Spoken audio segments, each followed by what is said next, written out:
साथियों, बजट 2026 को पेश होने में अब सिर्फ 15 दिन शेष बचे हैं। सरकार ने साफ कर दिया है कि इस बार भी बजट 1 फरवरी 2026 को ही पेश किया जाएगा। इसकी मंजूरी राष्ट्रपति से भी मिल चुकी है। यानी 1 फरवरी 2026 को देश की वित्त मंत्री निर्मला सीतारमण जी लगातार 9वीं बार अपना बजट पेश करेंगी। अब आप लोग कहेंगे कि इसमें नया क्या है? तो दोस्तों, बजट तो हर साल 1 फरवरी को ही पेश होता है, लेकिन इस बार खास बात यह है कि 1 फरवरी 2026 को रविवार पड़ रहा है। ऐसे में लोगों की उम्मीद थी कि शायद बजट 2 फरवरी यानी कि सोमवार को पेश किया जाएगा, लेकिन सरकार ने साफ कर दिया कि बजट 1 फरवरी को ही पेश होगा, चाहे वह छुट्टी का दिन हो कि ना हो। इसी वजह से राष्ट्रपति से विशेष अनुमति भी ली गई है। अब सवाल ये है कि इस बार के बजट में क्या नया हो सकता है? क्या खास खास ऐलान हो सकता है? क्या खास ऐलान किए जा सकते हैं? और आम जनता को क्या-क्या राहत मिल सकती है? तो दोस्तों, इस बार अर्थशास्त्रियों और एक्सपर्ट्स की मानना है कि सरकार कुछ बड़े फैसले ले सकती है। किसानों को राहत मिल सकती है, नौकरी पेशा लोगों को टैक्स में छूट मिल सकती है, सीनियर सिटीजन्स को तोहफे मिल सकते हैं और इलेक्ट्रिकल व्हीकल को लेकर भी बड़ा ऐलान हो सकता है। आज की इस वीडियो में हम आपको बताएंगे कि सरकार इस बजट में कौन कौन से 10 बड़े ऐलान कर सकती है, किसे कितना फायदा मिल सकता है और आम आदमी को इससे क्या राहत मिलने वाली है। वीडियो पसंद आए तो एक लाइक जरूर करिएगा, और अगर आप चैनल पर पहली बार आए हो तो चैनल को सब्सक्राइब जरूर करिएगा, क्योंकि जौनपुरिया जी के आप लोगों के लिए हमेशा ऐसी ही वीडियो लाता रहता है। इसलिए चैनल को सब्सक्राइब कर लीजिएगा और बेल आइकन जरूर दबा लीजिएगा, ताकि हर अपडेट आपको सबसे पहले मिल सके। तो सबसे पहले बात करते हैं नौकरी पेशा लोगों की। दोस्तों, हर साल मिडिल क्लास को बजट जो है वो सबसे ज़्यादा उम्मीदें रहती हैं। पिछले कुछ वर्षों में सरकार ने टैक्स सिस्टम में कई बदलाव किए हैं, नई टैक्स व्यवस्था लाई गई है और कुछ हद तक राहत भी दी गई है। अब इस बार उम्मीद की जा रही है कि सरकार टैक्स स्लैब में फिर से बदलाव कर सकती है।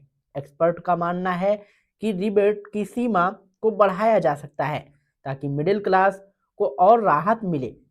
कुछ रिपोर्ट्स में ये भी कहा जा रहा है कि टैक्स फ्री इनकम की सीमा बढ़ सकती है और 30% टैक्स स्लैब की शुरुआत की सीमा भी आगे खिसकाई जा सकती है। हालांकि अभी ये सब उम्मीदें हैं, फाइनल फैसला बजट वाले दिन ही पता चलेगा। अब बात करते हैं सीनियर सिटीजन्स की। तो दोस्तों, सरकार पिछले कुछ वर्षों से बुजुर्गों के लिए अलग अलग सुविधाएं बढ़ा रही है। इस बार भी उम्मीद है कि सीनियर सिटीजन को टैक्स में राहत मिल सकती है। सेविंग अकाउंट, सेविंग स्कीम और बेहतर ब्याज या टीडीएस से जुड़ी कुछ छूट मिल सकती है। खासकर फिक्स डिपॉजिट और दूसरी सेविंग स्कीम्स पर मिलने वाली ब्याज आय को लेकर सरकार कुछ राहत दे सकती है, ताकि बुजुर्गों की आमदनी सुरक्षित बनी रहे। दोस्तों, अब आते हैं किसानों पर। तो दोस्तों, किसानों के लिए बजट हमेशा बहुत अहम रहा है। पीएम किसान सम्मान निधि योजना के तहत किसानों को हर साल सहायता मिलती है, लेकिन महंगाई बढ़ने के साथ साथ खेती की लागत भी काफी बढ़ चुकी है। ऐसे में उम्मीद की जा रही है कि सरकार इस योजना की राशि बढ़ा सकती है। इसके अलावा किसान क्रेडिट कार्ड से जुड़े नियमों में भी बदलाव हो सकता है, ताकि किसानों को सस्ता और आसान लोन मिल सके। कुछ रिपोर्ट्स में ये भी कहा जा रहा है कि छोटे किसानों के लिए ब्याज और राहत दी जा सकती है। दोस्तों, इसके साथ साथ सरकार का फोकस अब प्राकृतिक खेती और ऑर्गेनिक फार्मिंग की तरफ बढ़ रहा है। रासायनिक खादों को ज्यादा इस्तेमाल से मिट्टी की गुणवत्ता खराब हो रही है, इसलिए सरकार जैविक खेती को बढ़ावा देने के लिए सब्सिडी और नई योजनाओं का ऐलान कर सकती है। इससे किसानों को फायदा होगा और पर्यावरण भी सुरक्षित रहेगा। अब बात करते हैं आर्टिफिशियल इंटेलिजेंस यानी कि एआई की। तो दोस्तों, पूरी दुनिया तेजी से एआई की तरफ बढ़ रही है और भारत भी इस रेस में पीछे नहीं रहना चाहता। ऐसे में उम्मीद की जा रही है सरकार इस पर बजट में एआई से जुड़े प्रोजेक्ट्स, रिसर्च और डेटा सेंटर्स के लिए अलग से फंड का ऐलान कर सकती है। इससे देश में नई टेक्नोलॉजी विकसित होगी, रोजगार के मौके बढ़ेंगे और भारत डिजिटल रूप की ओर मजबूत बनेगा। दोस्तों, अब आते हैं इलेक्ट्रिकल व्हीकल्स पर।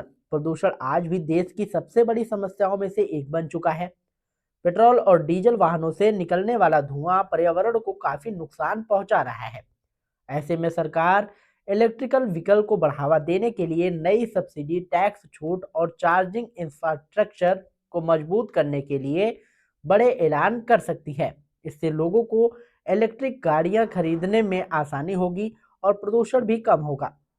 इसके अलावा सरकार स्टार्टअप से छोटे व्यापारियों और एमएसएमई सेक्टर के लिए भी कुछ राहत पैकेज का ऐलान कर सकती है। आसान लोन, टैक्स में छूट और डिजिटल प्लेटफॉर्म्स को बढ़ावा देने जैसी योजनाएं सामने आ सकती हैं। दोस्तों, ये सारी बातें फिलहाल उम्मीदों और एक्सपर्ट्स के अनुमान के ऊपर आधारित हैं। असली तस्वीरें तो 1 फरवरी को ही साफ होंगी, जब बजट संसद में पेश किया जाएगा। हम आपको बजट से जुड़ी हर छोटी बड़ी अपडेट सबसे पहले और बिल्कुल आसान भाषा में बताएंगे। आप जौनपुरिया जी के चैनल से जुड़े रहिएगा, सब्सक्राइब कीजिएगा और बेल आइकन दबा कर रखिएगा। अगर आप किसी खास टॉपिक पर वीडियो चाहते हैं या स्कीम या बुकिंग से जुड़ा सवाल है, तो कमेंट में जरूर लिखिएगा। हमारी टीम आपकी पूरी सहायता करेगी। और दोस्तों, अगर आपको कहीं भी प्रॉब्लम आ रही है तो कमेंट बॉक्स में जरूर बताइएगा। और अधिक जानकारी के लिए आप हमारे टेलीग्राम चैनल से जुड़ सकते हैं। टेलीग्राम चैनल का लिंक जो है हमने डिस्क्रिप्शन में दे रखा है, तो जाइए आप लोग वहां पर फटाफट ज्वाइन होइए। मिलते हैं नई वीडियो में नई अपडेट के साथ। तब तक के लिए जय हिंद, जय भारत।